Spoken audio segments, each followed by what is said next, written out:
Today's episode is proudly sponsored by Hellbender Vinyl. For those of you that don't know, Hellbender is a vinyl record pressing plant located right here in Pittsburgh, Pennsylvania, doing high quality, professional, top of the line record pressing, baby. We finally got one here. There aren't very many in the world, let alone the country, and to have one right under our nose is an insane resource. So if you are a musician looking to get some stuff pressed to wax, I highly, highly recommend checking out the folks over at Hellbender. Tell them Sykes sent you. I've always wanted to say that. Without further ado, let's get into today's episode. Sit back, relax, and let's start the beats.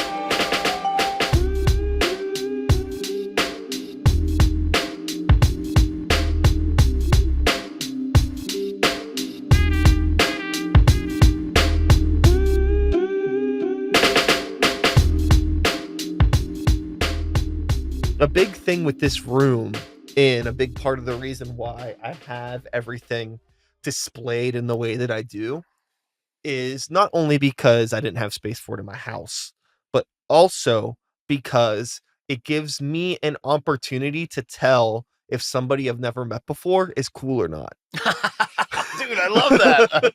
It's like an immediate go-to. Yeah, I mean, if somebody walks in this room and has nothing to say about anything in the room, they're wrong. I'm cooked. The conversation's going to be terrible. You have nothing. You don't resonate with anything in this space. Not one thing. I mean, most people on the internet don't see the whole room, but I mean, there's a lot of nonsense in here.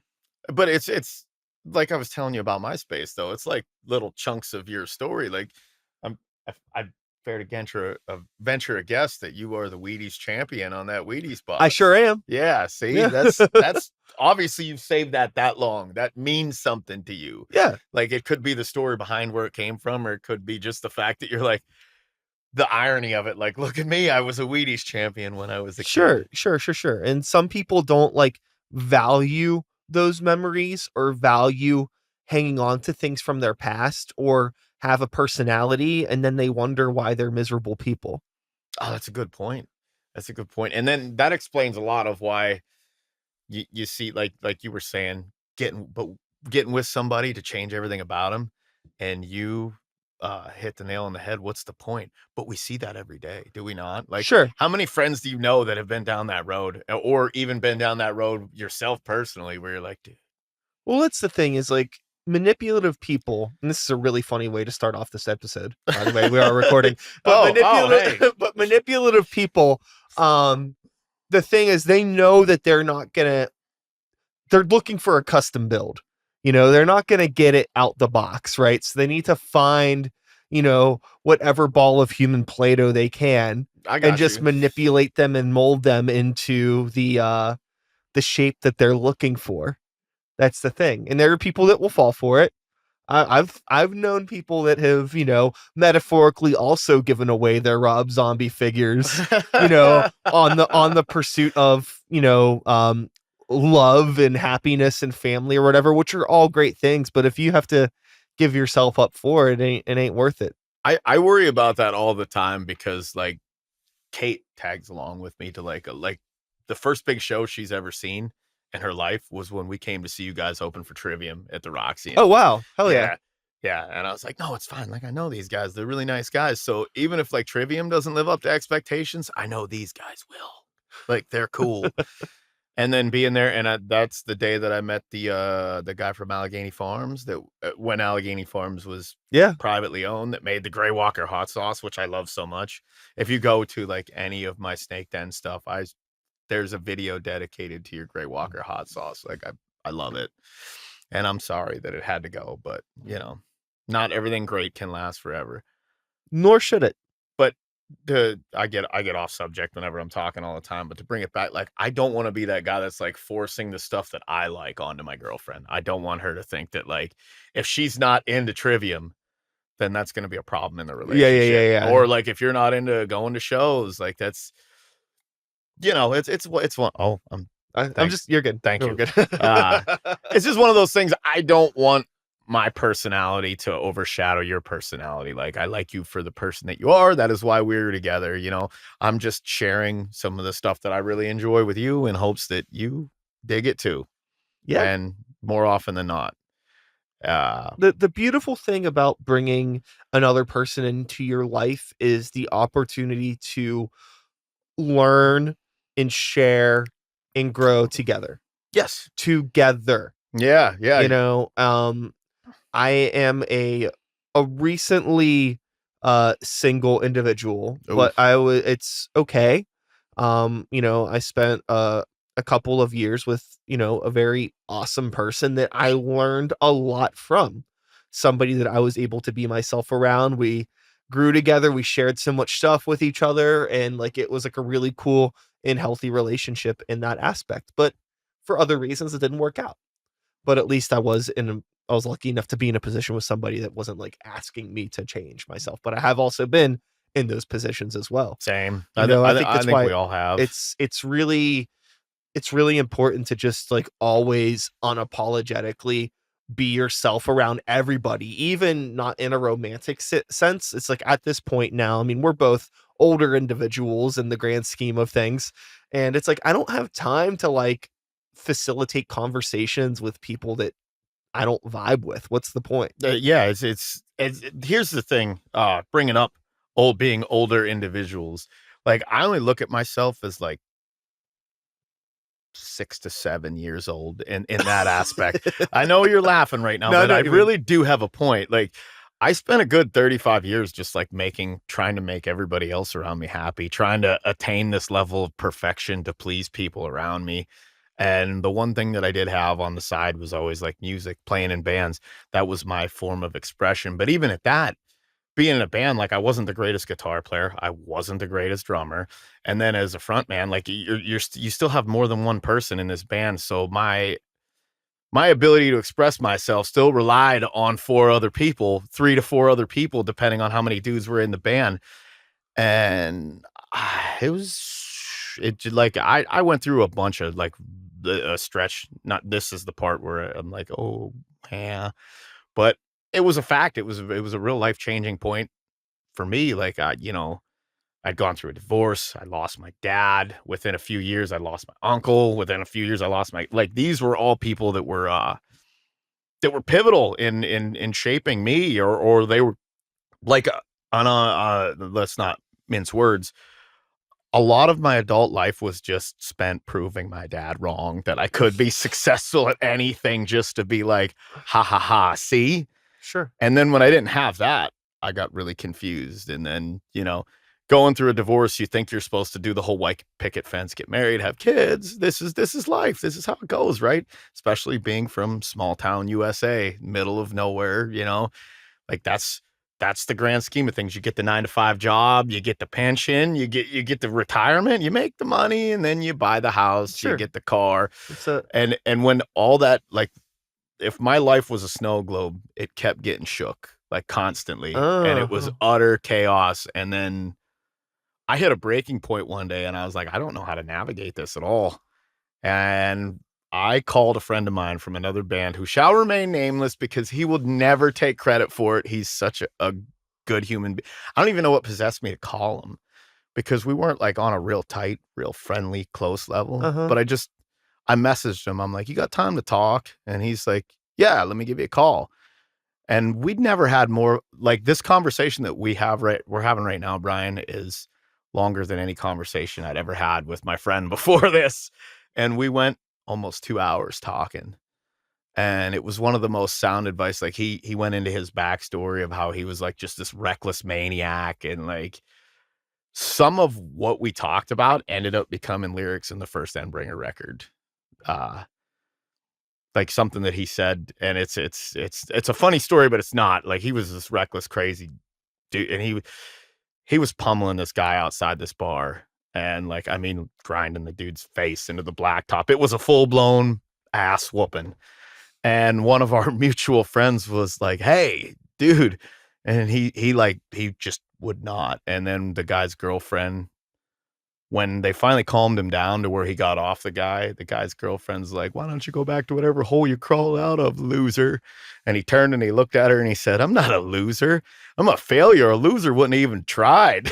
And then he just kind of shuffled off into the night. Like that was his hurrah. But like he told me all that stuff and how he said, well, the one day I woke up and I realized the only thing I owned was a VCR that was wired into one of those fatback TVs that was like 15 inches.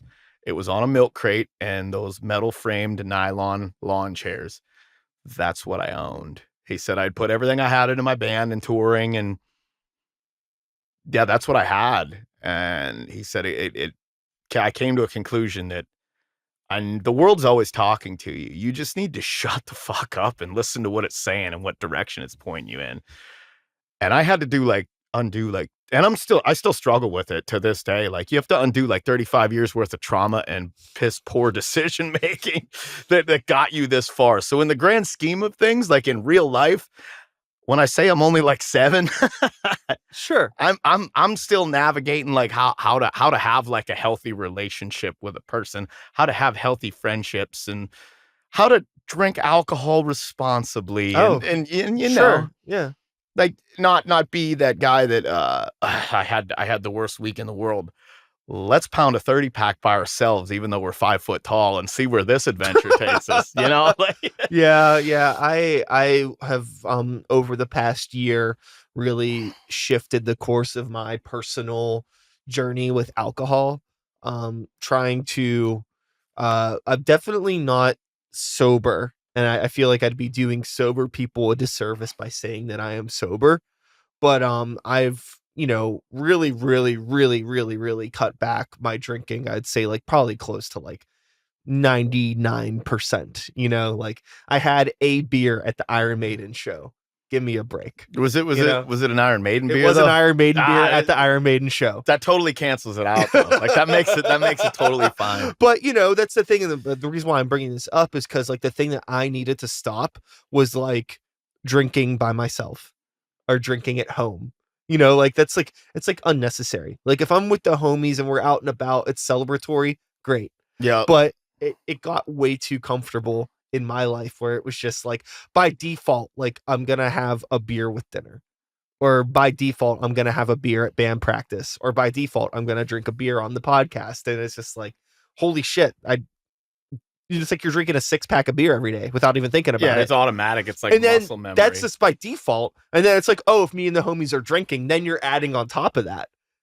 Yeah. On top of the casual beers that you've had throughout the day, not even thinking about it. Yeah, that would be the thing. Like I'd totally get sucked into that all the time. And I still drink, don't get me wrong. Like sure, same. But whenever I'd quit for like a long stretch, I'd tell everybody, like, look, I'm not ready to get the X's tattooed on my forehead or anything yet.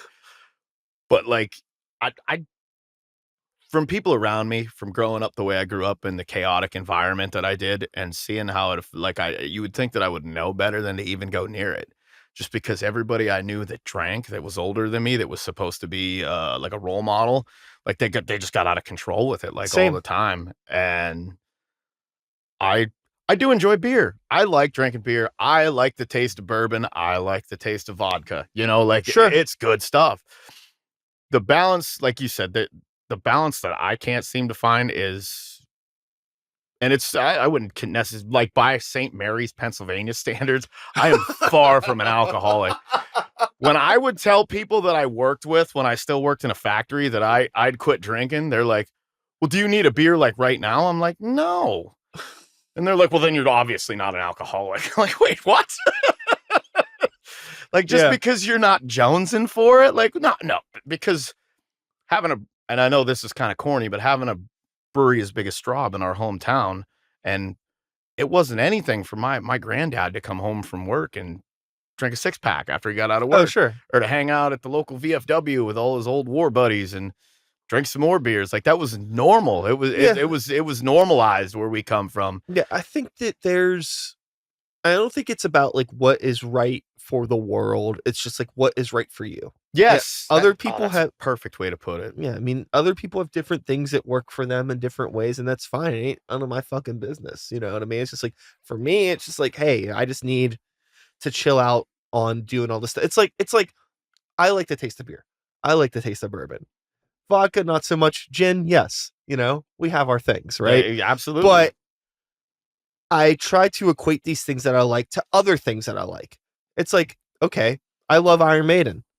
I can't listen to Iron Maiden every day. It doesn't make it special. Exactly. And Oh, that's I was just about to say that. you know, that's like that's the thing is like if you save these special things for special occasions, it makes it great.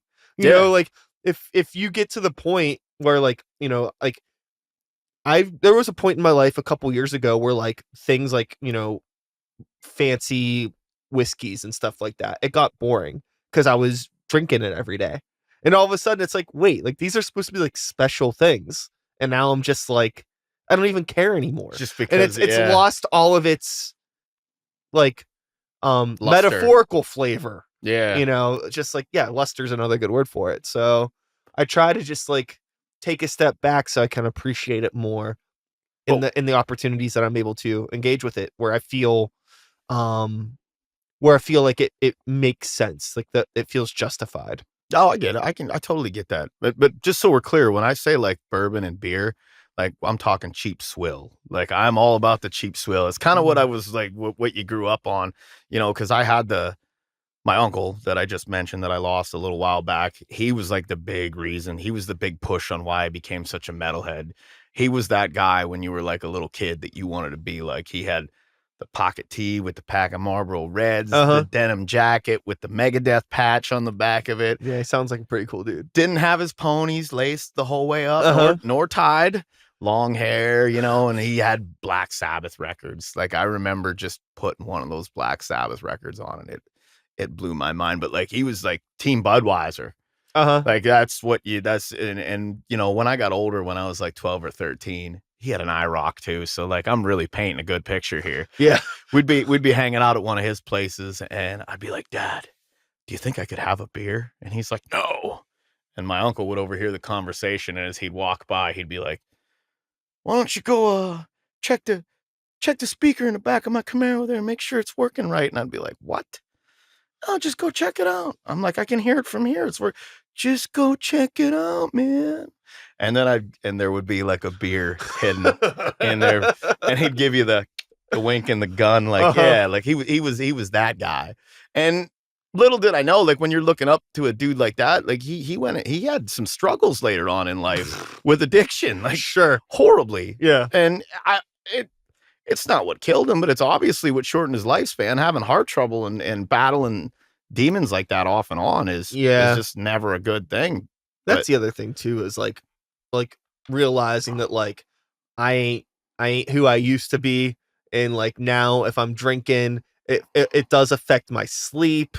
You know, it's like, you know, I swear like I didn't fart like this in my 20s when I drink, you know, like now it's like everything's just different. Like my body reacts differently to it now. I think the big thing with me is like you've always built a tolerance. There's always been like I've always had a tolerance as a dude. Like when I got to my first duty station when I was in the Army, we were in Fort Stewart, Georgia, and a couple of the old heads saw me walking up to the Class 6 and buying a 15 pack.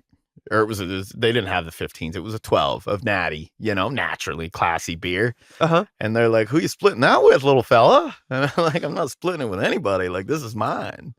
And they're like, no way. And, you know, it was like a welcome new guys barbecue kind of thing. Everybody's getting accustomed to everybody else. And I had no problem polishing that 12 pack. And then I was like hitting my other buddies up, like, hey, you think I could gang one of them beers? Hook you back up tomorrow when the Class 6 is open, you know? And then when I started going on bouts where I'd quit, your brain would make you think you can still handle that 12 pack. You cannot. Oh, Like sure. you turn into a blithering fool.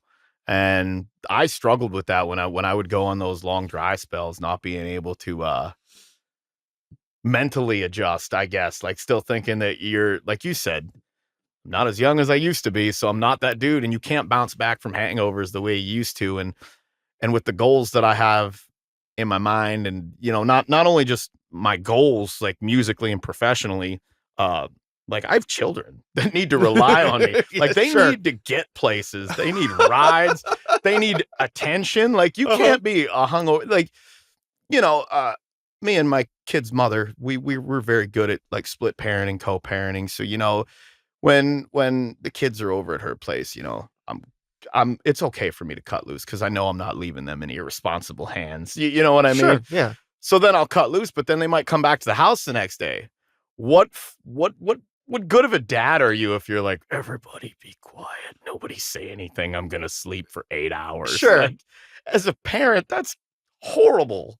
Yeah. And it like that had happened a few times. Like it and to me, that's not okay. I just had this talk with my daughter. I picked her up from school. I was late and she was giving me attitude. Now, I am a mechanic by trade. I run my own garage. I just recently it's been less than a year I jumped into this, and it was the dumbest smart thing I've ever done in my life. Like, people can be overbearing. Like I thought for sure, like having experience being in bands and working a merch table, like dealing with drunks and crazy people and still trying to like I thought that would when you're dealing with somebody's car, it's a completely different animal. Like they Oh, they yeah. are unhinged, and in Weedville, there's a saying when I don't know what they put in the water, but like as soon as you turn like 66, 67, you go and you hang out places where people are working and you watch them work. That drives me insane. Like, and I have old guys in the neighborhood that come up and watch me work, and then they try to give you pointers, and it's like, Sure. but diving into that, I kind of got sidetracked. I'll do that a lot during our It's a conversation. podcast. I'm really awesome at it. Yeah. Is being functional, having those goals and still being able to do that while still being able to do music and satisfy myself artistically, and having the time to be a good parent. Like I don't want to sacrifice being good at anything. Well, but anyway, I was telling a story about my daughter picking her up. I was dealing with one of these old guys and it made me late picking her up. Well, she is in 10th grade in high school. Now, 10th grade girls are so understanding with absolutely everything. It's a tale as old as time, Brian. We know this. And I'm like, look, kid, I get crap from absolutely everybody around every corner. And I'm trying to be a good parent here. And now I'm getting crap from you for making an attempt. So like I had to have that. I hate doing this because I hate letting them know that I didn't have a functional, normal childhood. So telling them like, look, ever since I became a parent, it was my goal to not be bad at it. Like, and I'm not trying, like my parents had me young, and I have two younger brothers too. Uh, but I'm kind of, because I was the first one and the whole reason they got married, because it's a predominantly German Catholic town, you get the whole ingrained thing. Oh, sure. Lady gets pregnant, you have to get married and you better get a job and take like, it was like, and I don't know if this is the way my dad thought, but like with him being young and trying to be a parent, he definitely made me feel when I was younger that like, you did this. This is you. And it was really hard to deal with. And I felt alone like a lot when I was a kid. And so I had to explain that to my daughter that like, even if I'm bad at everything else parenting, my goal is to make sure you never have that feeling that you don't have any place to go, or there isn't someone out there that cares. And I'm not saying my parents didn't care. I just felt like they didn't when I was younger. And Sure. I'd be over there like, hey guys, it's me, your kid. I got like 30 yards in my first football game running, and they like, yeah, cool. Distracted. Anyway, For sure. but like, and a lot of it is too, and I went through this in the first 35 years of my life, is like just surviving, not understanding where I was going for so long, and getting put in a position where your decisions push you into surviving. You just survive. You go from one survival section to the next. And the only constant that I had that was really good, which is, I'm guessing why I'm here, is music. Like I didn't know where I wanted to go with it. I just know that I really loved expressing myself.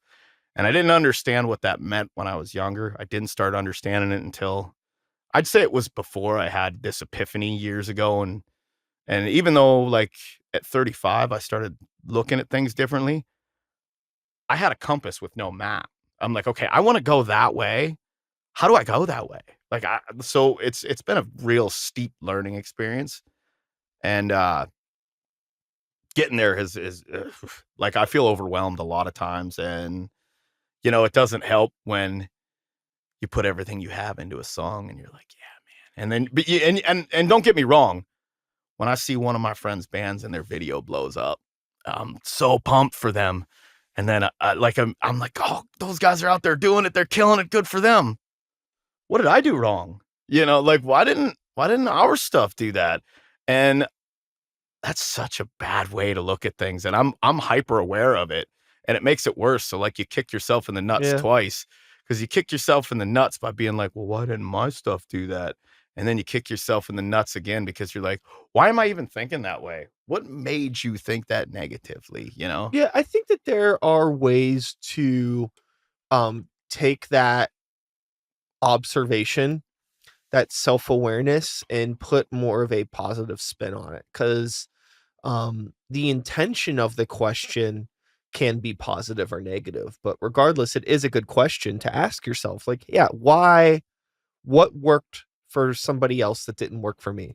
That's Yeah. a completely valid question to ask. Oh yeah. And like, I've, with some stuff that I've put out over the course of time, I've really just had to swallow the hard pill of like, at the end of the day, I could pick apart like, oh, like, well, this video was a little bit cooler, or, when I was younger, maybe they look better, everything looks whatever. And it's just like, now it's just really, at the end of the day, it's just like, good music will speak for itself.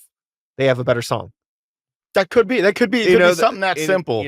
Or, it could Or be it might be right just time, right place, who who you've blown, like, all that sort of stuff. Like, there's so many factors that go into like what makes something work and what makes something not work. It could just be something as simple as it's a more accessible flavor. Sure. Like, they might be expressing themselves the same way, just in a different medium, and it just might be a lot more publicly accepted medium. Yeah.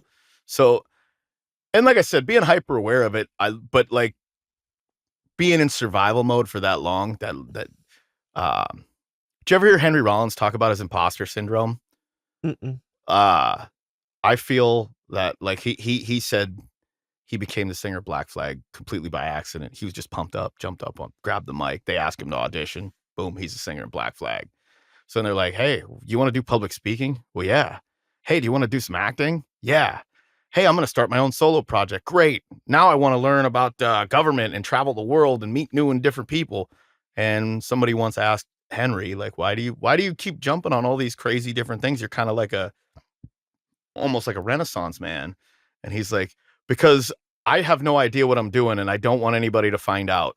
He's like, I'm just going. And I feel like if I stop at any given time, people are going to find out that I'm not really as good as I think I am in whatever realm of the world it is. Like, and it's really odd that I've always been such a huge, and not because of Black Flag. I was a Rollins band fan when I was a kid. Like, that was a pivotal point. The Woodstock 94. Remember when they showed that on MTV? Mm-hmm. And the first thing I saw was this dude in gym shorts, like, jacked, and this sea of people. And the song was called Right Here Too Much. I'll never forget it. And he introduces a song. This is all about the high times and the low times, the way you always have to deal with them by yourself. And 13, 14-year-old Travis just like, oh, this guy gets me. And then watching that audience just go crazy while they're playing this song. And you could tell Henry was putting everything he had into every syllable. And I was like, okay, how do I do that? How do I do what he's doing? Uh-huh. And it was one of many times that happened, because my dad was actually, like, being as my uncle was the gateway into real genuine heavy metal. Like, he was the guy that introduced me to Priest and Wasp and all that stuff that was cool but bad when you were a kid. Mm-hmm. My dad was huge into Alice Cooper. Like, we'd watch old Vincent Price movies together, and mostly because he liked them. Like, I didn't understand the true art when I was younger, but he'd just be like, "Oh, watch this movie. It's going to be awesome." And I didn't get an appreciation for it till I got older. Uh-huh. Well, MTV did Alice Cooper's Return to the Nightmare. It was when he had Kip Winger and Reb Beach and Kane Roberts in his band. And it was more of like an 80s power metal kind of sound. Yeah. And seeing Kane Roberts shoulder his guitar after playing a solo, and it's shaped like an M60 and it shoots a fireball. Uh-huh. Like 7-year-old Travis was like, I need to do that. Or like Alice is chopping his own head off on TV. Like, this is amazing. He makes a giant Frankenstein robot and then it beats him up and then he topples it and it's empty on the inside. Like all these, and the music was good too. It wasn't like it was bad music. So like all those little things, like when I said earlier, the world's talking to you, you just got to shut up and listen.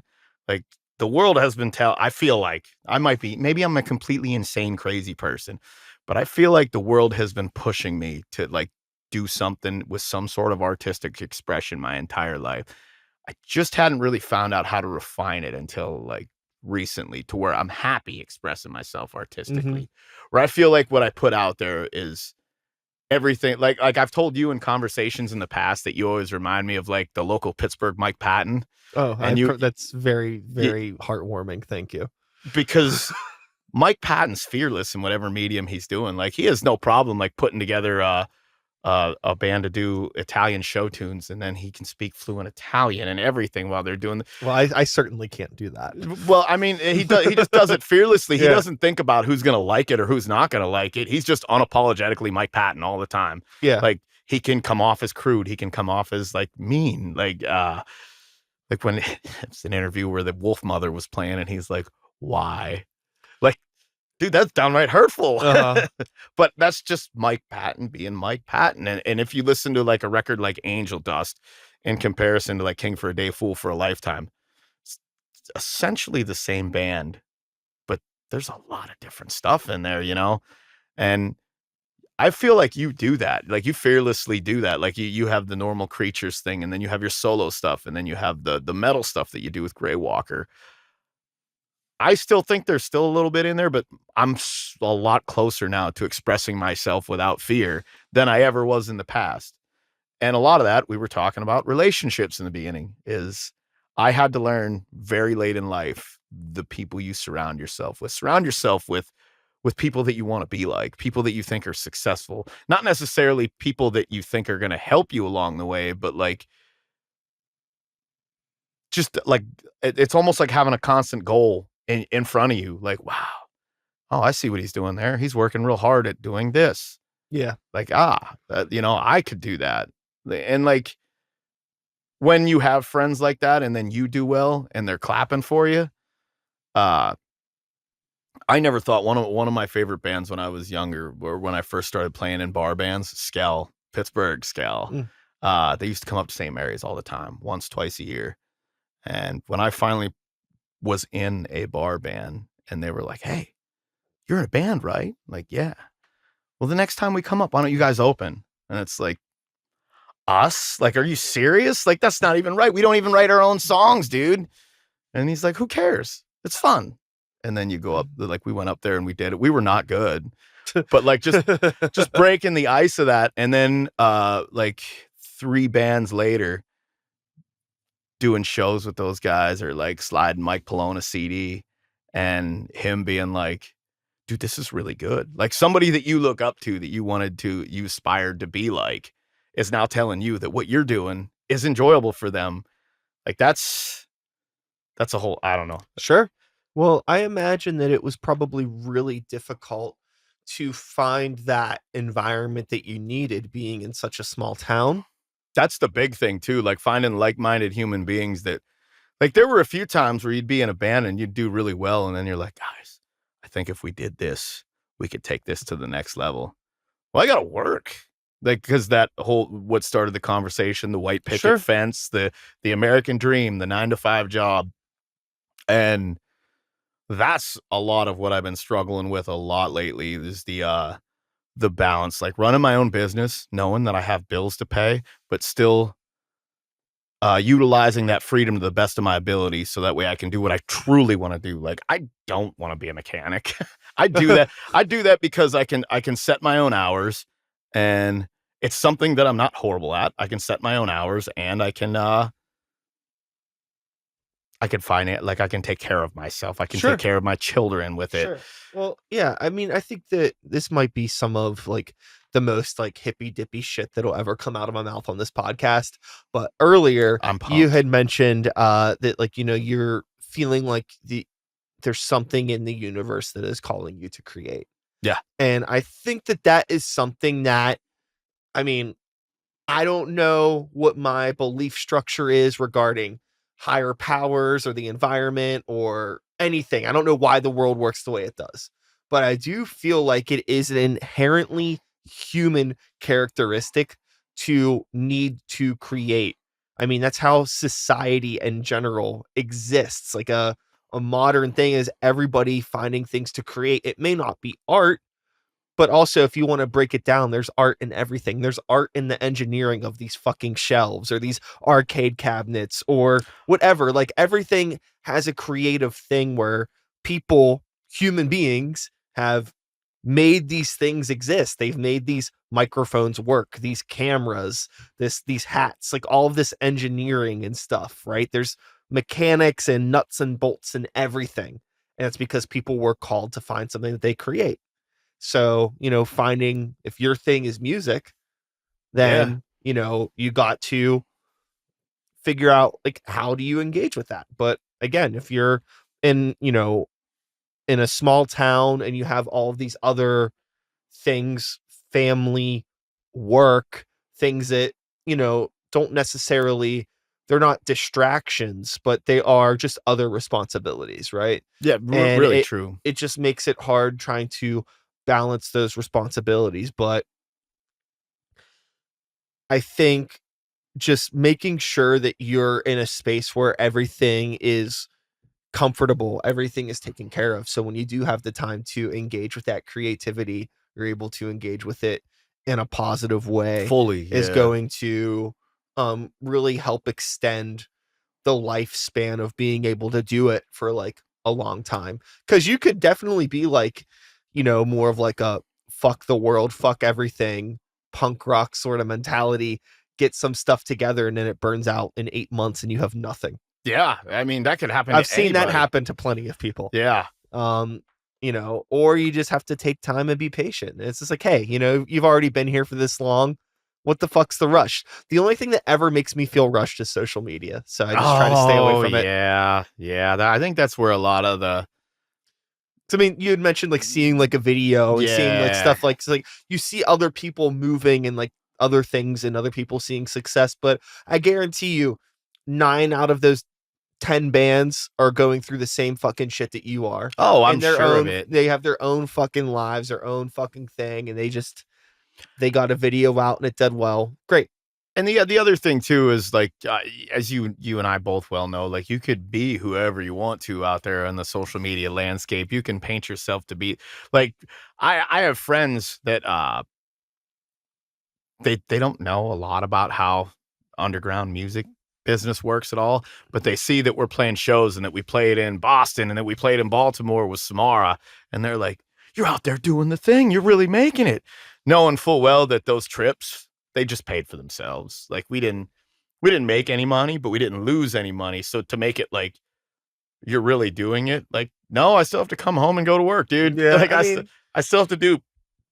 everybody has like a different definition and idea of like what doing it is. Yeah. And the thing is like for what we do, even on like a small underground scale, is insanity for the normal person. Oh yeah. So the fact that we're like even trying to climb up this hill, the fact that we're even putting a foot on that mountain is something that most normal people won't do.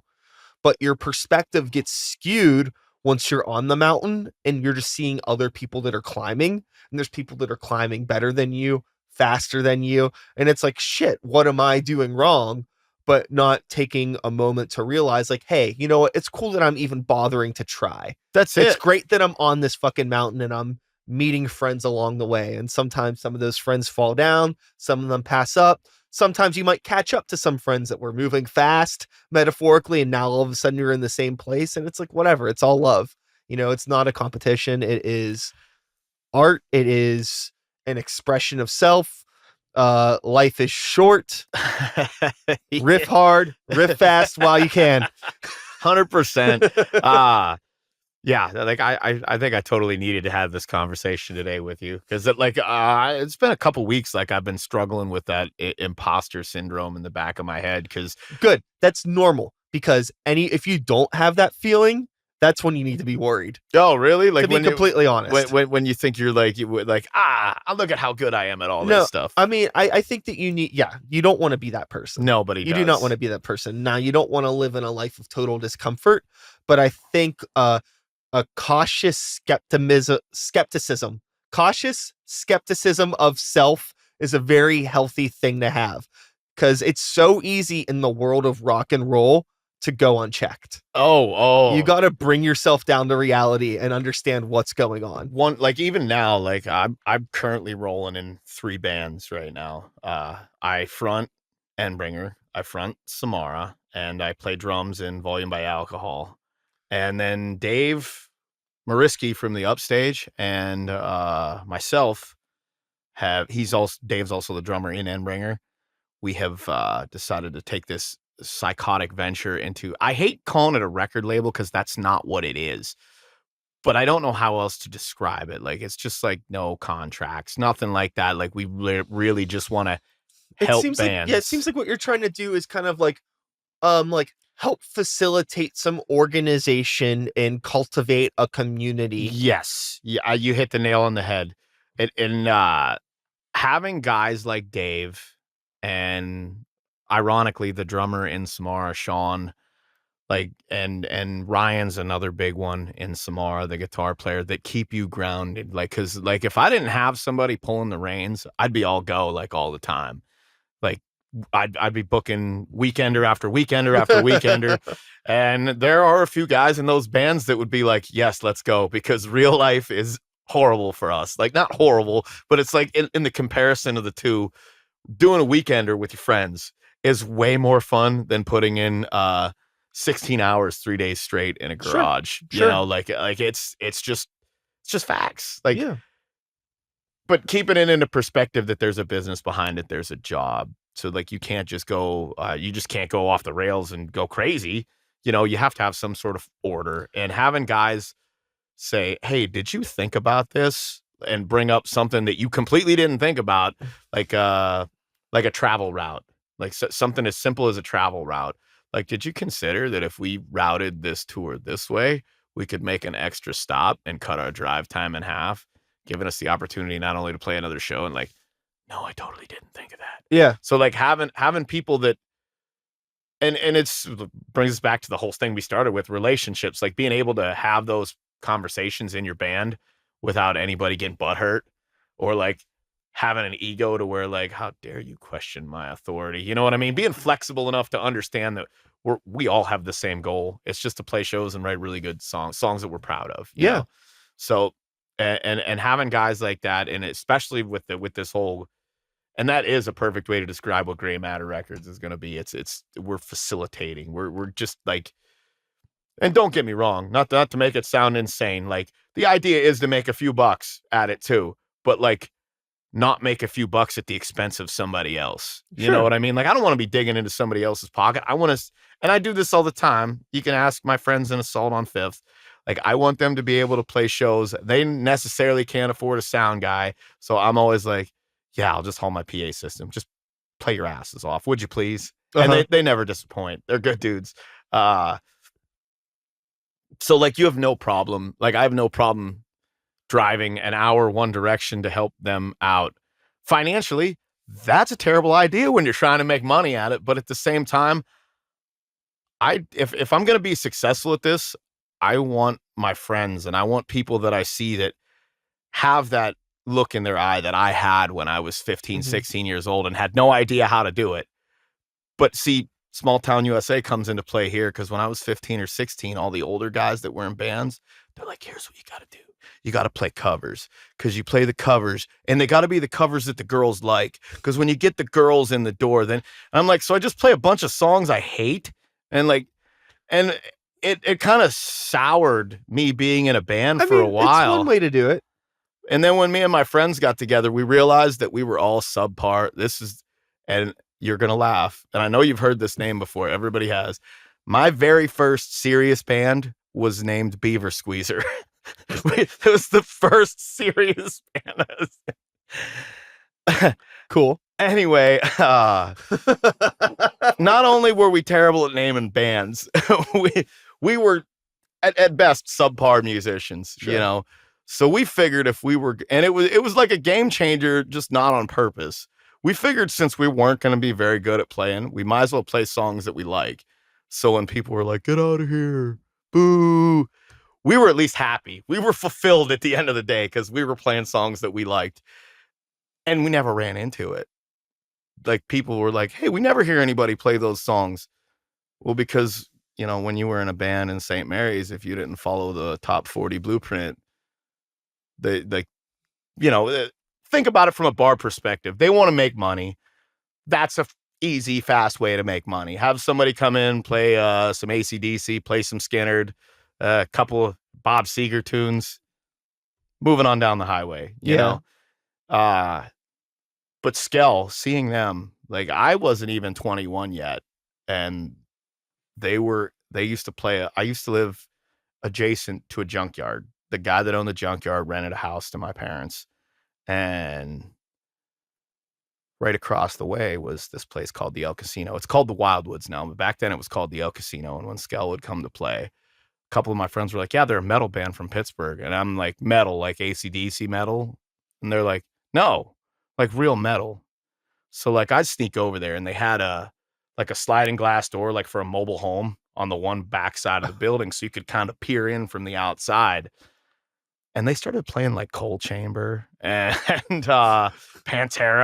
And I was like, "No, it's like real metal." And then there were songs that I didn't recognize, and it turned out they were like their own songs. It was off that first Skell EP. And I was like, "Okay, guys, I got an idea. Like, what we'll do is we'll do what Skell's doing. We'll play the heavy tunes that we want to play, write our own songs, and trick people into listening to our music. They won't even know." Yeah. And we started with lyrics that our bass player, Josh Smith, aka Buttons, and the story of how he got the nickname Buttons is not as interesting as you'd think. Yeah, it's all good. But he wrote these really weird, in-depth lyrics. And I'll never forget this.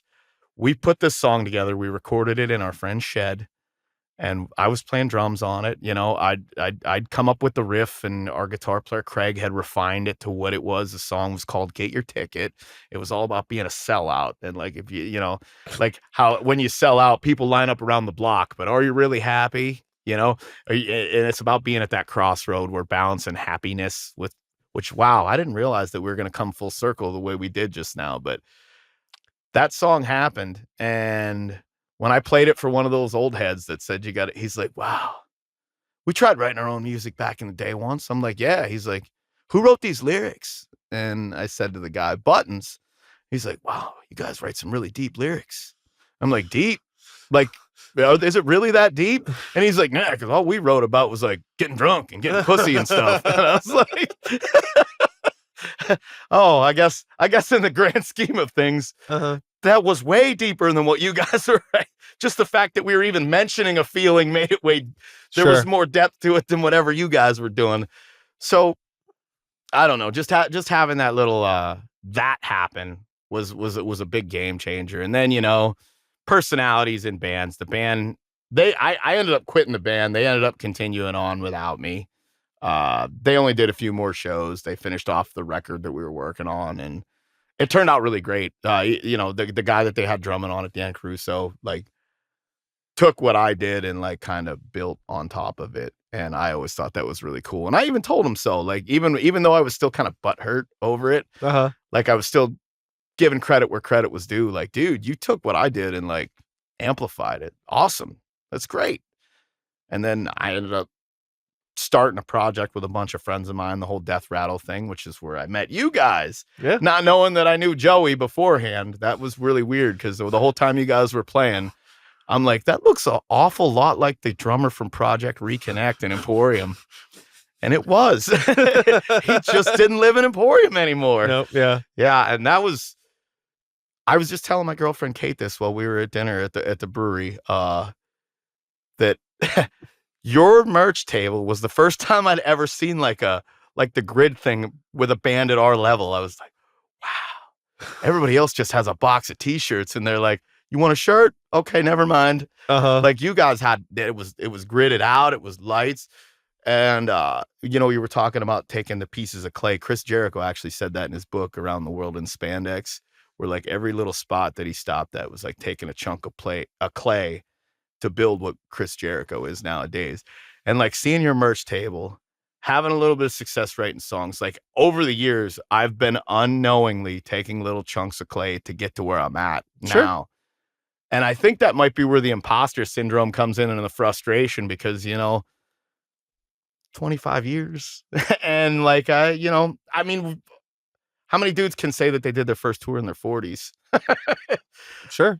Like, I feel really accomplished about it. Yeah. I mean, how many people can say they even toured at all? That's an even better point. That's an even more valid point. Like, I think that again, it's really easy in our fast moving society to feel like there's some sort of a deadline or an expiration date. And I've definitely been guilty of feeling both of those things regarding my work. I think that nowadays my current focus is just thinking about the sustainability of everything and just like, what do I need to do? What do I need to invest to make sure that I'm still doing this like a year from now? Like trying to, just do the things that like don't get distracted in the things that are like short term. You know what I mean? Like when I was younger, playing a bad show felt like it was the end of the fucking world. Oh, yeah. Now it's like, it doesn't fucking matter. Shit happens. We'll have plenty of more opportunity. You know what I mean? What you need to do is just make sure you're not a fucking dick to yourself, to your bandmates, or to anyone else in that room the day you're having a bad show. Because those decisions are the decisions that could actually fuck you in the long run. Oh, 100%. You play a fucking bad show, something gets fucked up, something goes wrong. Be cool to everybody because people will forget about that show. But if you're a fucking asshole, they'll remember it for life. Yeah. And what's actually been really cool about that is even times when like Samara is the band that I've played around the most. Like it's been pretty crazy. We've been coming down to Pittsburgh enough now that we see Samara shirts showing up at the shows. It's one thing in Altoona where those guys are all from, which was another trip. That's a whole nother, maybe we'll get into it this chat. Maybe we won't, how I came to be in a band that had been around for 15 years. But, like when we'd play Altoona, their home base, and seeing Samara shirts come out of the woodwork, it wasn't like a thing. That's their home turf. Of course, there's going to, Altoona being a city, it's not a huge city, So shout out to Leap the Dips. Are they an Altoona band? No, it's the world's oldest operating wooden roller coaster. And it's in Altoona. Sure is. No way. Yeah. I knew that your explanation of roller coasters and theme parks and why you don't make a vlog about them on one of it was just amazing because like you have such a healthy perspective on everything that you do that it's insane. Like to me it's insane. I'm glad it seems that way. I'm glad that externally it comes out that way. Internally it could be a fucking nightmare. It's an inspiration though, because it's like you telling me right now that you still struggle with the same things that I do internally.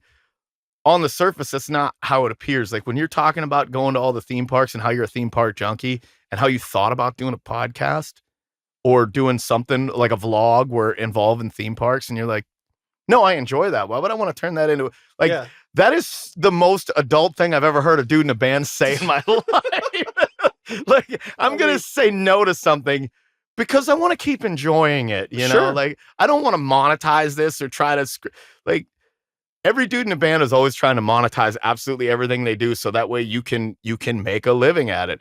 The fact that you enjoy that enough that you're like, I'm not willing to sacrifice this for anything. You need to have something. it's so easy nowadays to feel the need to put everything out there, to monetize every single hobby, every single meal, every single social interaction. Dude. And like, I'm just as guilty of anyone else of like, hey, you know what? I can I'll post some sushi, or, you know, like, here's like a cool record that I found, or like maybe even if I go to a theme park, I'll be like, hey, check it out, I'm here. But like, you know, I think that it's a balance that I'm happy with, instead of trying to go out of my way to, like, you know, like, truly like monetize it, or truly like turn it into some other fucking project where now I'm obligated to engage with my hobbies in order to keep Yeah. things going, Yeah. instead of it just being something that I do when I want to do it. I get it, dude. Like, I completely understand that, the need for that. Joining Volume by Alcohol, that kind of put things into perspective for me, because like there are a couple of the guys that were in the Beaver Squeezer band with me. I was like, we'd been doing the Samar and the Endbringer thing so long, where it's like, okay, you know, you're looking at it from the business end of it, and you kind of get lost in the sauce a little bit. That, you know, the whole reason you do this is because it's fun, is because it's something that you enjoy doing. So when I went into the whole Volume by Alcohol experience, I was just gonna fill in, so that way, the front man of the band owns a bar, Weedville, the Hideout. Mhm. And it was his 10th anniversary of owning the bar, and he's asked me to get some bands. I'm like, well, is your band playing? And he's like, we just lost a drummer. So, and I'm like, no, we're not doing that. Like, this is a big deal for you. Like, I'll fill in. It's not going to be good, but you guys will be able to play. And then after a minute, they were like, dude, you want to hang around? And just going into that show and them guys asking me the day of the show while we're loading our gear in if I wanted to stick around full time. Yeah. I was like, I didn't even realize, like, I was just having fun playing music with my friends. Like, the majority of what we play is they are cover tunes, but it's everything's so eclectic. It's so fun. Everybody gets to throw a little bit of what they like into it, you know? And it ranges from like hair metal to like playing some 60s songs to playing some Golden Earring, right down to playing Parkway Drive, you know? Oh, okay. So Yeah. it's, when I say eclectic, it's eclectic. We cover so much stuff. But there's no pressure. Like, I'm just hanging out with my friends. And even some of their original songs, like, they didn't make me stick to what the other drummer had already had laid down. They're like, this is kind of the vibe we're going for. Like Craig, the guitar player, always says, explore the space. Explore the space. You know, something that you may not know, it's not like necessarily hidden knowledge, but it's just something that for whatever reason doesn't get brought up a lot. Like, I fell into Greywalker almost the same way. Like, I'm not the original vocalist of Greywalker. You were just a fill-in. And like, they had, I guess they got asked to play a show at the Smiling Moose, and Which they is a asked me cool just place. they asked me just to fill in for that show, because like their other vocalist at the time wasn't even living in PA. You know, he had a job and he was living somewhere else in the country, and kind of like had been kind of coming back and forth, but it was really holding things up with the band. And it was one of the situations where this dude is like really good friends with them, like almost on some like grown up together type shit, I think, you know. So I get it. But then I came in and I kept showing up for rehearsals and stuff, and over time it was just kind of like, do you just want to just do this? So I, like, you know, unintentionally ended up taking some dude's spot, but it was like, which is not the case you were in. That's where it's a little bit different. And here's the thing too, like, I want to make sure I point this out, and I know a lot of people point it out. Seeing you guys in Greywalker interact, like, we're talking about inspirational things, like, you can tell that you guys are all friends first. Like, you guys have such a like a respect for each other's lives. Like, Sure. and I mean, that's the thing. It's like we were like already homies in different ways before like I had joined the band, you know what I mean? Like, Joey was playing drums with me in Sykes and the New Violence, which was pre-Normal Creatures. So, you know, he recorded on 2 albums with me. I was in a band with Colt called Ascend the Fallen.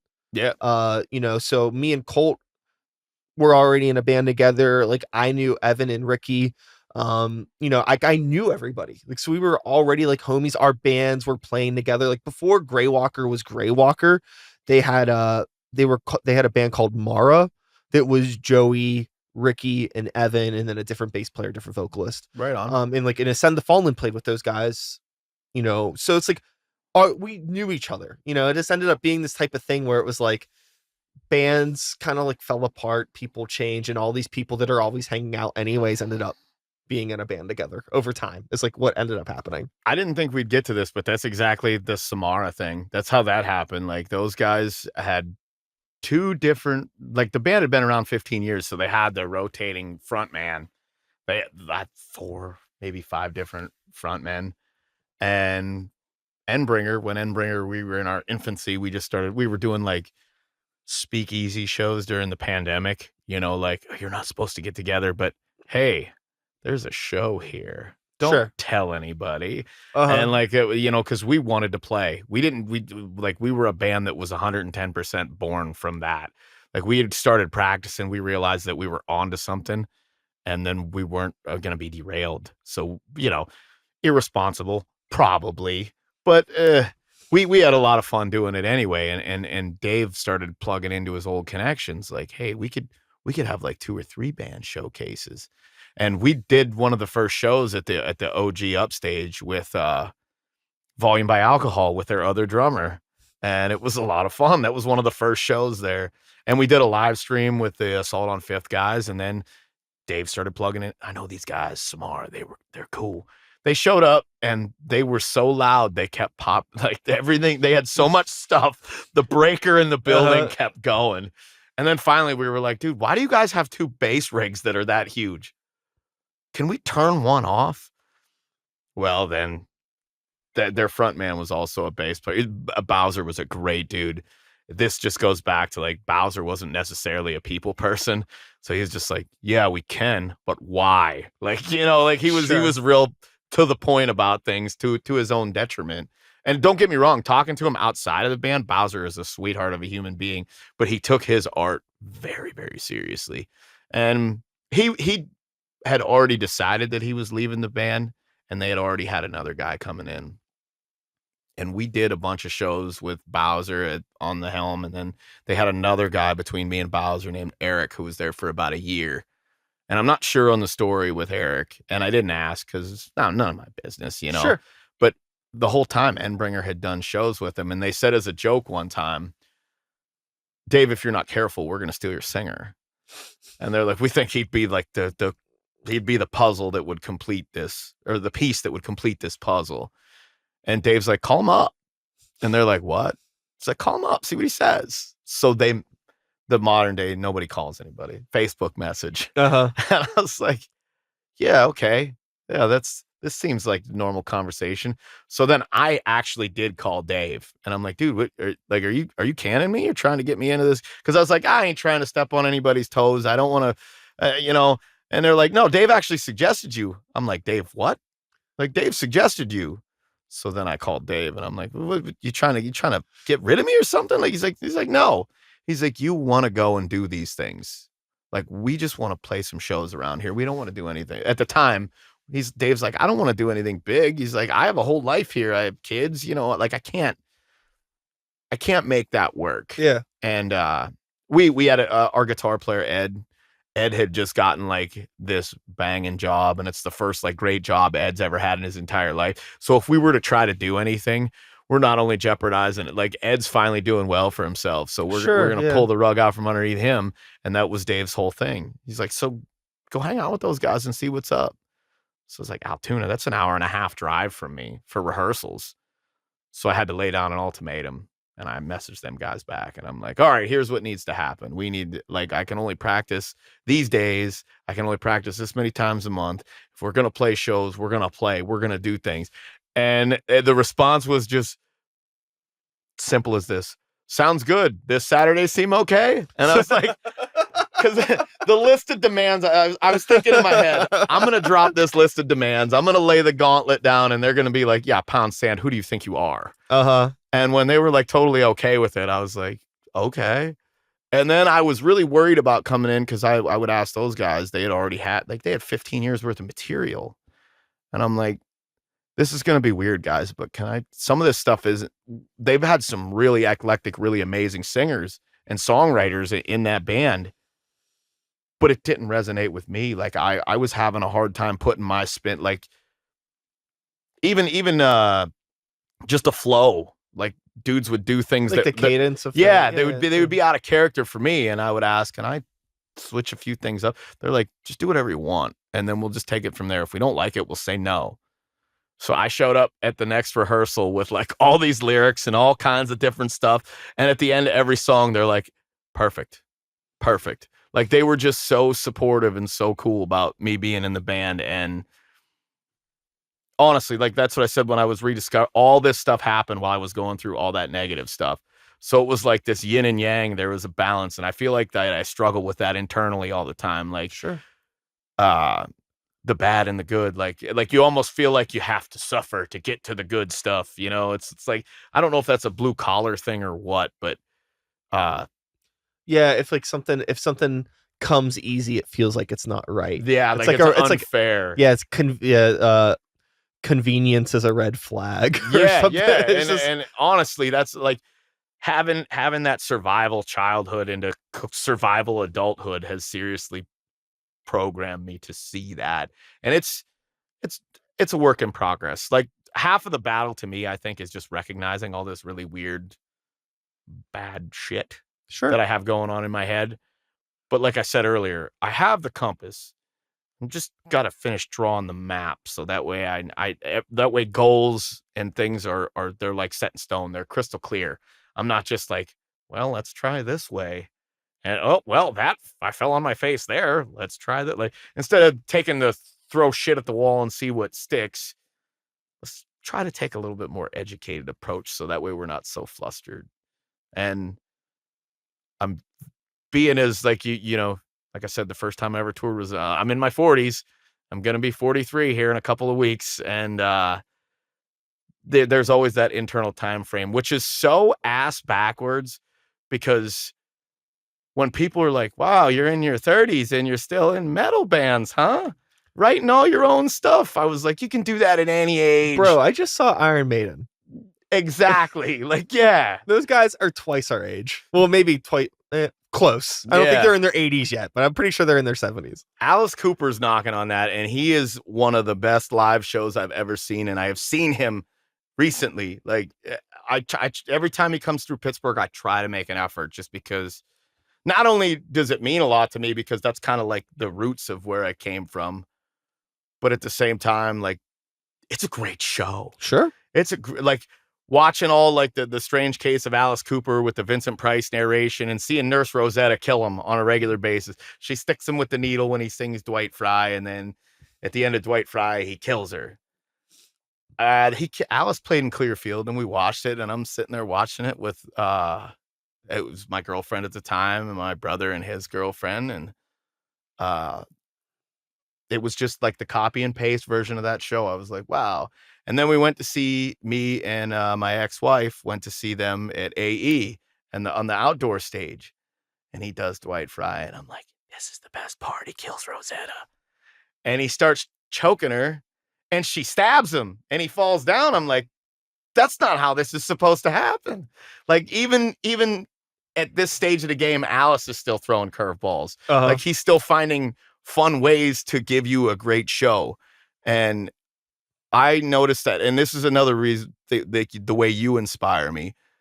You're able to do that, and that's what I strive to do without all the props and weird shit.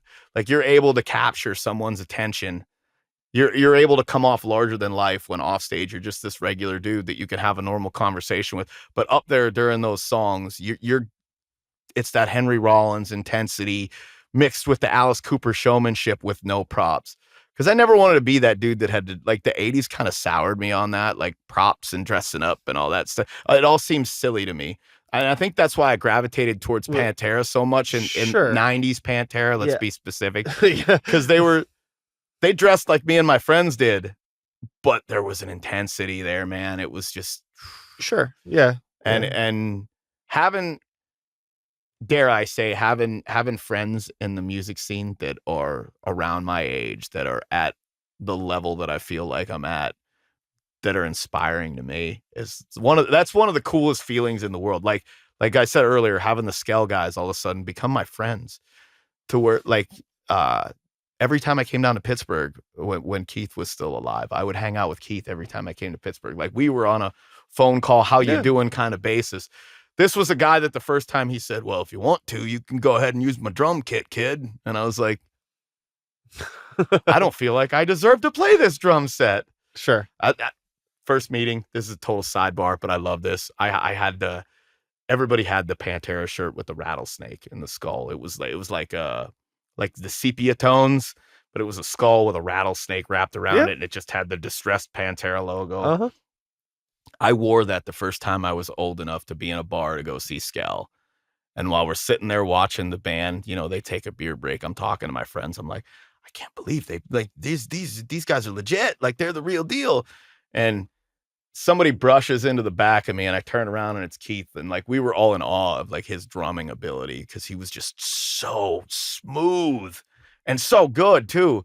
And I turned and I looked at him like almost shocked, like, and I'm like, oh, I'm sorry. He says, "Hey, nice Pantera shirt you got there.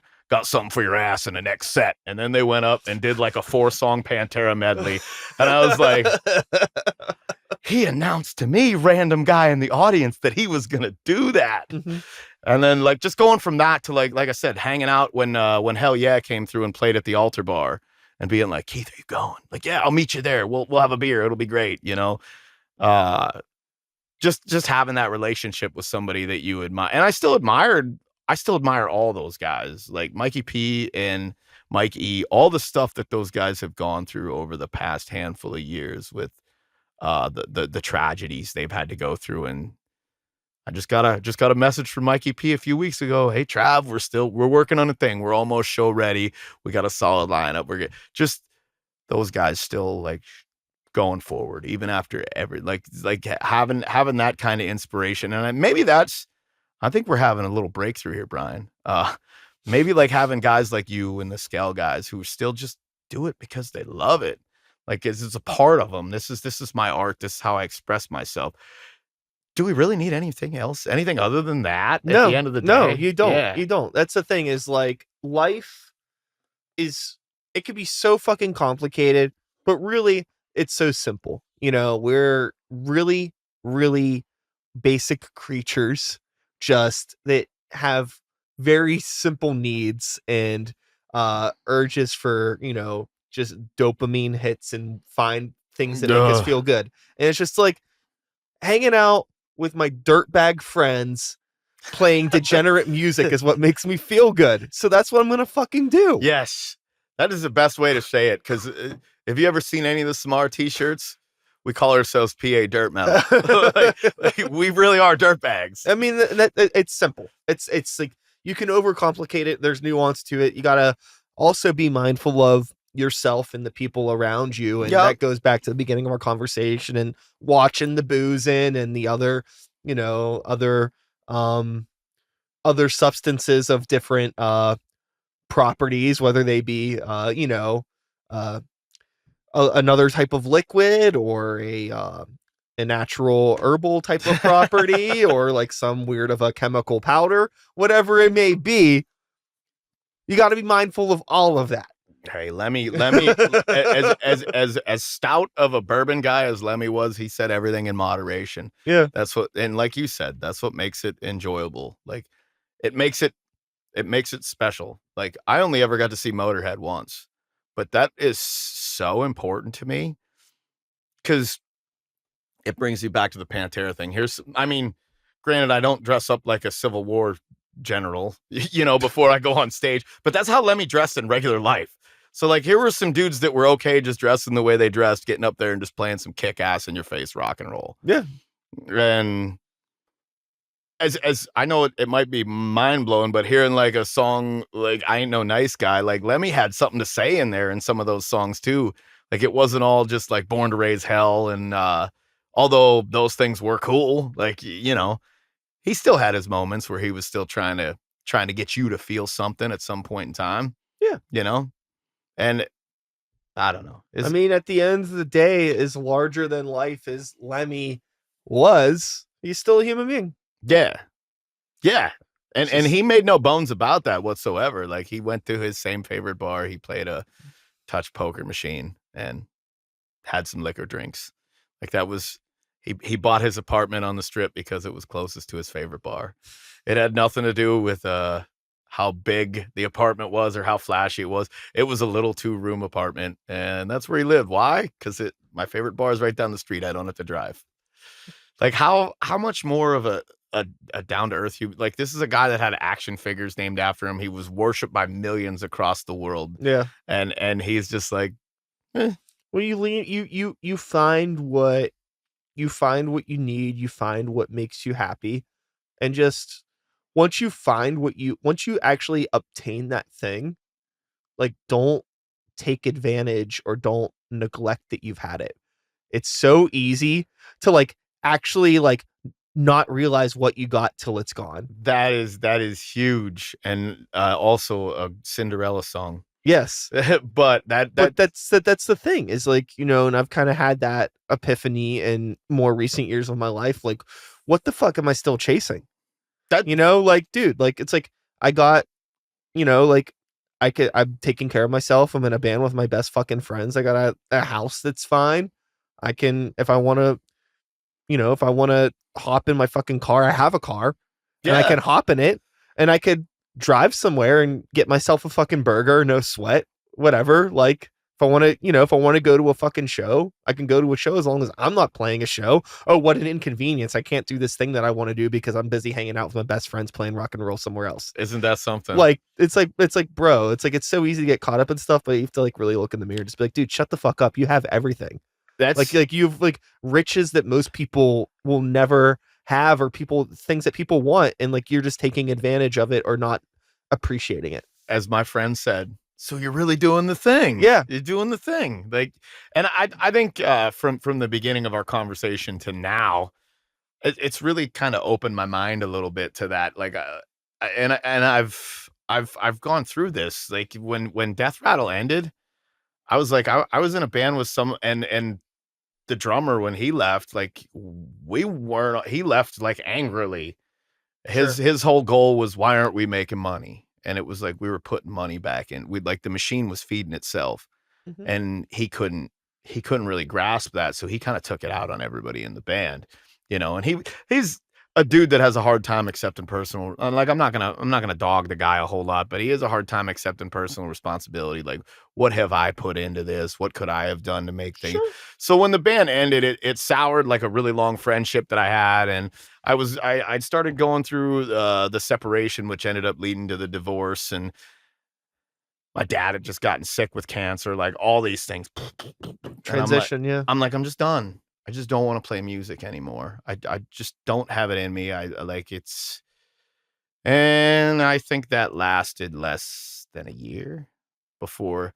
Sometimes you need the space, though. Yeah, when our drummer left, I'd met Brad Howell, and he filled out our last couple dates that we had with Death Rattle, which is also why my website is snakedenentertainment.com, and why everything's Snake Den Entertainment, because it was Death Rattle, so the rattlesnake, everything. So it's not just some weird name that I made up. There was a point. Yes, he's a branding wizard. Yeah. Oh yeah. No, now it just seems silly though. But Listen, every name is fucking silly at this point. You just need something to, like, just it's an identifier. it's a good.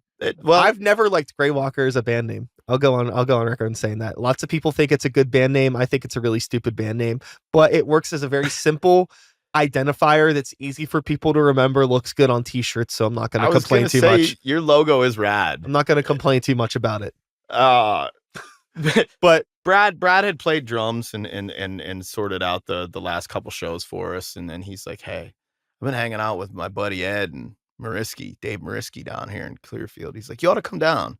We need a singer." I'm like, "Nah, man, I'm out." I said, I'm done." He's like, "Well, if nothing else, just come down and hang out, dude." He's like, "It'll be good to see you." He's like, "I know you got a lot of stuff going on." Like, Brad was being a good friend with, like, he had his own agenda, but on the surface, it seemed like he was being a good friend. And I get down there and they started playing some songs that they had already had worked out. And I was like, I have ideas. Like I have ideas immediately. And I was like, nah, I'm good. And Brad's like, well, we're going to get together next week. He said, just come hang out. He said, it's good seeing you. It's good having you around. He's like, we're going to piss with a few of these covers. And a lot of it was like Uncle Tom's Cabin by Warrant. There was a Jackal song because believe it or not, the Jackal song is what sealed the deal with me and Endbringer. Yeah, I showed up and they're like, jump in on a few of these songs. It'll be fun. And this is Brad, like really setting the hook and really getting me at ease and everything else. And this was right before I went through my, like, I'm not going to drink for a really long time. Cause like I was still hurting, but I didn't know what the cures were. I was medicating with alcohol pretty heftily at the time. So I get down there and I have a few beers. I'm a little lubed, you know, and I'm like, all right, I'll sing some of these songs. And I sang like 3 or 4 songs. And when we got to the Jackal one, Dave looks at me from behind the drum kit after we're done. He goes, can you give us a minute? And like, it's this paper thin door. They made me go stand in the hallway and I could hear him in there talking. And Dave's like, seriously, Brad, where the fuck did you find this guy? And he's like, where did I find him? He's just an old friend of mine. He's like, no, seriously. And I'm like, here's where he starts saying that I'm no good and blah, blah, blah, that I'm a jerk off. I'm not nice to be around. He goes, he sounds just like that Jackal asshole. That was his exact words. So how can we apply that to what we're doing? And I was like, is that a good thing? Sounded like Jesse James Dupree. Is that a good thing?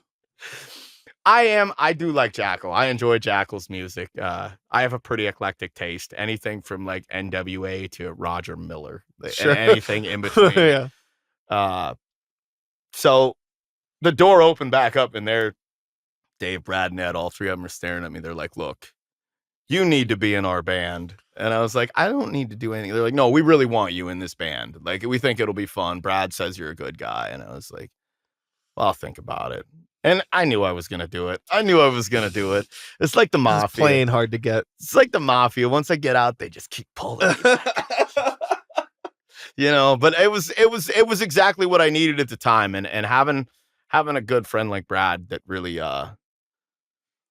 kind of coaxed me into it, tricked me into it. Like, he knew somehow on some level, he knew that that's what I really enjoyed doing. And being in that band started helping me find a little bit of direction going through all that stuff. But then like I said earlier, everything kept compounding to the point where, you know, losing my grandma this past year was one of the most, because that was like for a normal childhood. And yeah, she was great. She hated absolutely everything I did musically. Like, had no idea. She didn't care. As long as I wasn't homeless, like, good job. Sure. I remember wearing a Static X shirt at Thanksgiving. And like the early she's like, guy has silly hair. What is that? Statistics? Yeah, statistic. All right. You know, like, but like, she was just such a stalwart and always like I never had to worry about like, when, you know, growing up dirt poor, not having name brand shoes, when she realized that was something that bothered me, we'd go get a pair of shoes. Like, she'd take me to go get a pair of shoes. So feeling like I built myself up to this point and then finding out that my grandma is terminally sick and it devastated me. It was like taking all that work that I did and starting right back at zero. Cause it pulled the foundation, and that was within the last handful of months. Like we played a show at Preserving with -13 the day before my grandma passed. And I almost like, I'm like you. I don't really have like a higher power. I don't have an answer for that. I'm a firm believer in just like a karma to me exists. Like, if you put good out into the world, good's going to come back to you, you know? If you put bad out there in the world, yeah, you'll get away with it for a while, but eventually, sooner or later, we all get ours. We all get ours, one way or the other. Yeah. Whether it be the 6 foot deep hole at the end or whatever. Like, you end up having to answer for the things that you did. And to me personally, I'd rather have them be good. But that night on that ride home from Preserving, it was like full blown meltdown. Like, I knew something was broken.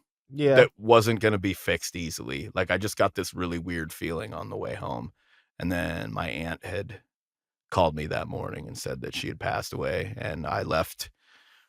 I'd gotten to my house late at night. It was a late show. And I just went right down to the hospital. And yeah, it sucked. It was coming to the realization that, like, all this stuff, it's fleeting, and like people that you care about, you're gonna lose them sooner or later. Like, that happens, especially if they're people that had a positive impact in your life and they're older. Like, not to be I've really been Debbie Downer in this whole No, not at all. interview. I mean, it's I feel like I have, like, just because all this stuff's fresh in my head, because I had like I've been binging your podcast. That's not why, I have negative thoughts in my head. It wasn't because I've been binging your podcast, because that's one of the positives. That's one of the things that I enjoy. yeah. I've enjoyed the hell out of binging, and seeing some of my friends and some bands that I really enjoy on the show has been like the bright spot on this week. But like I said, the last couple weeks, just feeling like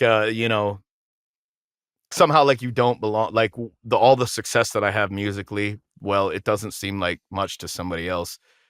In my head, I don't know where I was going with this, but I did have a point. I'm sure there's a point in there somewhere where I should just enjoy it as opposed to thinking about it, overthinking it, I guess, is what I should take away from today, is just stop putting the pressure on hitting a home run. Yeah. Just be pumped with the fact that you're in the game, dude. And Totally. And because the pressure doesn't help. No, it actually hinders. It makes it worse. It makes the art not art anymore. Like, you're not expressing yourself. You're just frustrated. Sure. Like, sure. you're not really saying anything in any of your lyrics. You might as well be writing some like late 90s metalcore, dude. Or not metalcore, new metal. Yeah. Like, I'm angry at adults. Like, you are the adult, you dummy.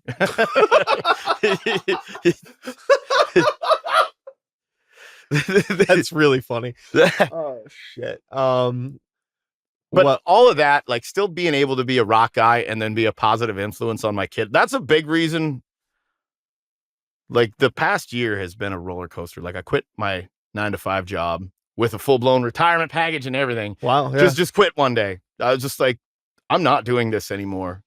I am very unhappy doing this. And then I didn't have a backup plan at all. The garage was my brother's garage. And I was working there like a few hours here and there just to keep the doors open, to keep the bills paid. He's in a state correctional facility right now, but he doesn't like having his business displayed all about, so we'll just leave it at that. Fair enough. If he ever watches this someday, which I doubt he ever will watch this, but should he watch this someday, he's going to be like, that son of a bitch talked about me. He's that guy. But anyway, Sure.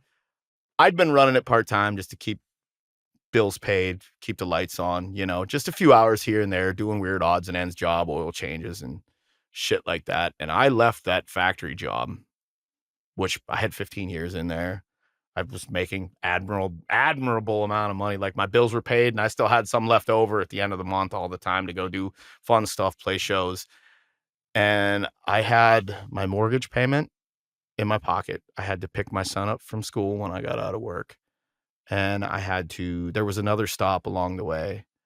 And I walked out of that building in such a rage. I drove the whole way home. And I walked into I was like, still, you got that adrenaline rush because you just did something crazy. And then I sat down on the couch and the realization of everything just hit me like, dude, you just ruined your life. You don't have a plan. You don't have anything. And you didn't make your mortgage payment or pick your son up. Get back into town.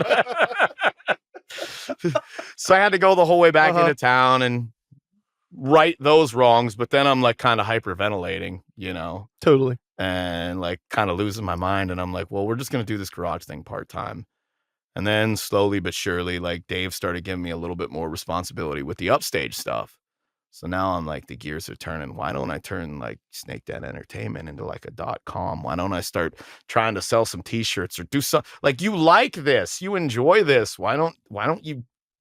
Because like I can't remember what, I think it's Rock Superstar by Cypress Hill, where they have Everlast say, in the interlude in the song, like, it's a job, It's a fun job, probably the most fun job in the world. But the key word is job.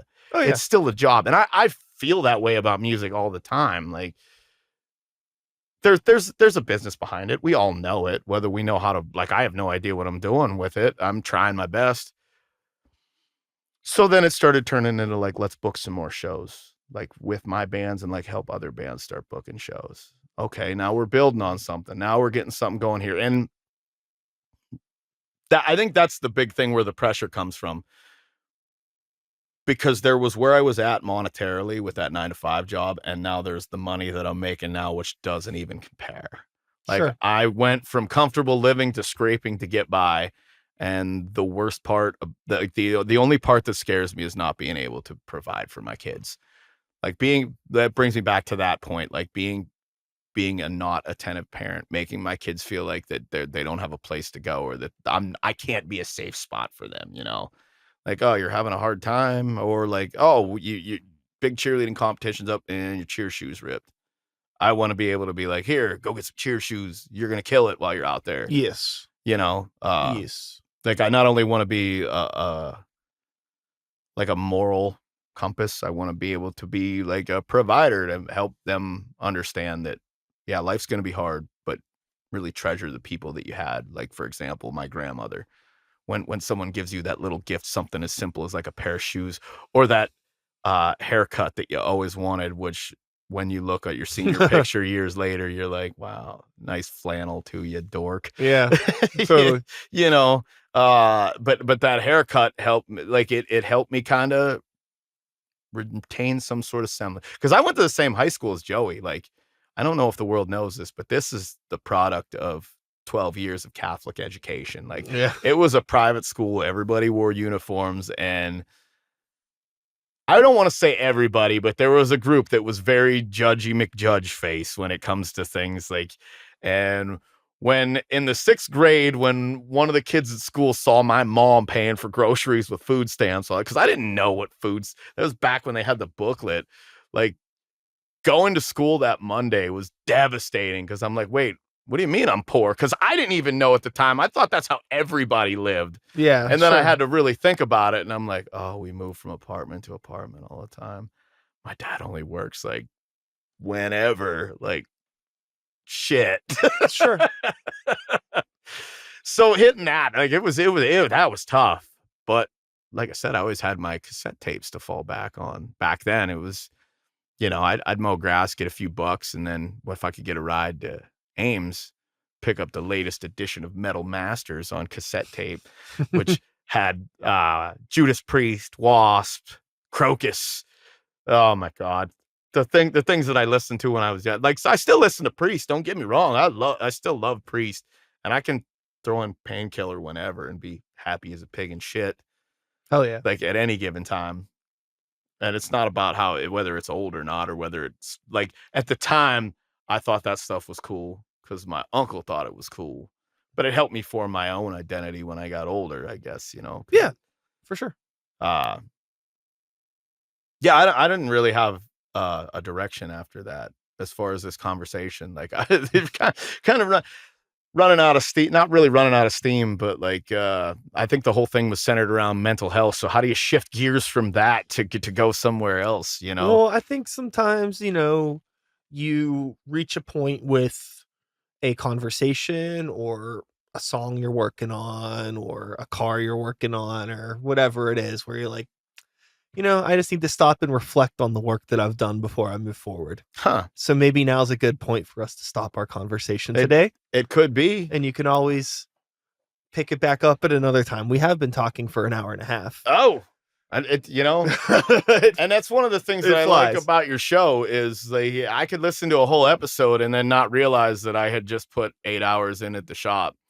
Cause like, you have an innate ability to make a conversation seem full, vibrant, like, to keep a conversation going. Like, you're one of the best podcast hosts that I know. Like, even as far as like a show host, and this isn't just me fluffing you up because I'm on your show, which, by the way, thank you for having me. You're welcome. This is like, honestly, I thought this years ago. I just kind of forgot that your show existed because, like, Hey. life happened, Yeah. COVID happened, and then picking it back up, I'm like, you kind of like, man, I forgot how good this dude was at this. So once again, you're an inspiration to me, like in from a human standpoint, from a professional standpoint. And it's always fun chatting with you and the rest of the Grey Walker guys. Of course, It man. was a conversation that I had with Kate at dinner today. And she's like, and it makes me feel good because this is what comes back to me only being 7 years old, is I started surrounding myself with different people. So like all the people that she's met have all been the newer people that I've been surrounding myself with. So the okay people. her perception is like, oh, I love meeting meeting friends of yours that I haven't met before because they're all good people. Yeah. And she said, all those Grey Walker guys are always so nice. They're always so, and I'm like, till they're on stage. Oh, yes. And then the gloves come off. Yeah. But yeah, no, so let that be a testament to all you guys and how you guys treat everybody. And you can sit back as an observer and watch you sit at the merch table and interact with people. And it's always, you handle yourself very well publicly. So, all right, now I'm done fluffing you up. Well, thank you. And thanks for being here. Oh, no problem. It's you have any nonsense that you want to plug before we pull the plug? Just you look up Upstage Music Fest on any socials, Facebook, upstagemusicfest.com, snakedenentertainment.com.